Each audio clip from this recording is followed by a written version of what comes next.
गुजरात को एक नई हेडलाइन मिली है गुजरात के चुनाव से हम लोगों को, जब गृह मंत्री अमित शाह जी ने 2002 की याद दिलाई एक बार, और उन्होंने ये कहा कि 2002 में जो एंटी सोशल एलिमेंट थे, जो गुंडा एलिमेंट था, वो जिसको आदत कांग्रेस पार्टी ने लगा दी थी गुंडागर्दी करने की, उनका हमने इलाज किया और 2002 से लेकर के आज 2022 गुजरात में शांति है, स्थायी शांति।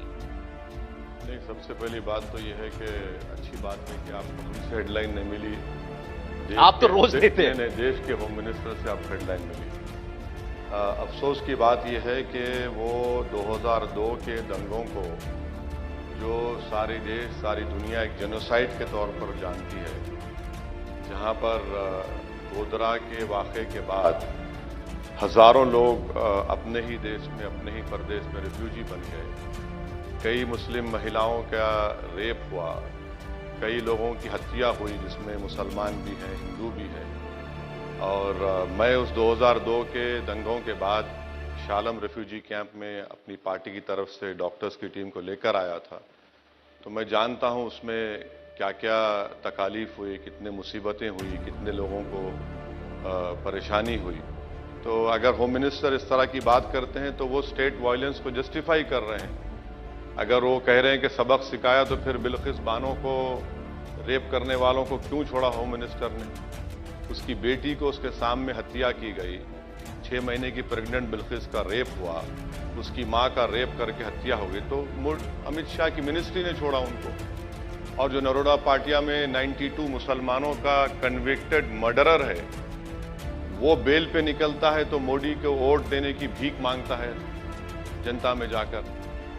तो आप इसको सबक सिखाना है, सबक सिखाना कह रहे हैं। नहीं, वो ये जबकि आपका स्टेट कॉम्प्लिसिट था उसमें, सरकार आपकी थी, आपने उस दंगों को रोकने के लिए कुछ नहीं किया। वजी साहब, मैं अभी 2022 में आपने जो बताया, जो लोग छूटे, जिनको रिमिशन मिला, उस सब की बात मैं करता हूं, लेकिन चूंकि उन्होंने 2002 की बात की तो वहां से शुरुआत करते हुए वो यही तो कह रहे हैं कि उस वक्त कौमी दंगे कांग्रेस पार्टी की शह पर होते थे, और उन्होंने ये कहा कि हमने अब जो लोग आज छूटे भी हैं, 20 साल जेल में रहे, बात बीजेपी के नेता यही बोलते हैं कि वो हिंदू लोग जिनके ऊपर दंगे का इल्जाम लगा, राइटर्स जो थे, वो क्या 20 साल जेल में नहीं रहे? आज इल्जाम ये कि उनको 20 साल के बाद छोड़ा गया। सवाल ये नहीं है, अगर यहाँ पर बैठे हुए किसी भी महिला से आप पूछ लीजिए कि अगर उनकी बेटी या किसी वालिद से पूछ लीजिए कि अगर तुम्हारी बेटी का कोई रेप करेगा तो तुम 20 साल के बाद छोड़ना चाहोगे उसको? जब तुम्हारी बेटी प्रेग्नेंट थी और तुम्हारी बेटी की बेटी 3 साल की बच्ची को सामने मर्डर कर दिया, तो छोड़ेंगे?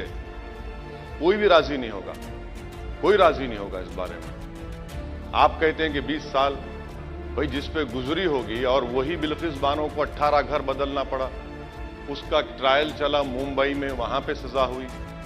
बेस्ट बेकरी का वाकया है, आपके जकिया जाफरी लड़ते लड़ते थक गई, एक एक्स एमपी को मारकर जिंदा जला दिया गया। वो माने वो एक्सेप्ट कर रहे हैं अमित शाह के ये एक स्टेट स्पॉन्सर्ड वायलेंस था, और उस तरह से देख रहे हैं वो।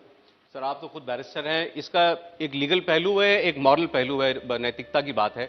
बीजेपी वाले इस पर लीगल पहलू पर बात करते हैं कि भाई बिल्किस बानो के जो दोषी थे जितने भी, उनको रेमिशन दिया जाए। ये सवाल सुप्रीम कोर्ट ने उठाया, उन्होंने पूछा सरकार से कि आप बताइए कि इसमें क्या प्रोविजन है। अभी स्टेट होम मिनिस्टर ये बोल करके गए। नहीं, सुप्रीम कोर्ट ने जो कहा, छोड़ने के लिए नहीं कहा सुप्रीम कोर्ट ने, संस्कारी जिसने कहा बिल्किस बानो के रेपिस्ट को और उसकी बेटी की हत्या करने वालों को, आपने उसको टिकट दे दिया गोधरा से।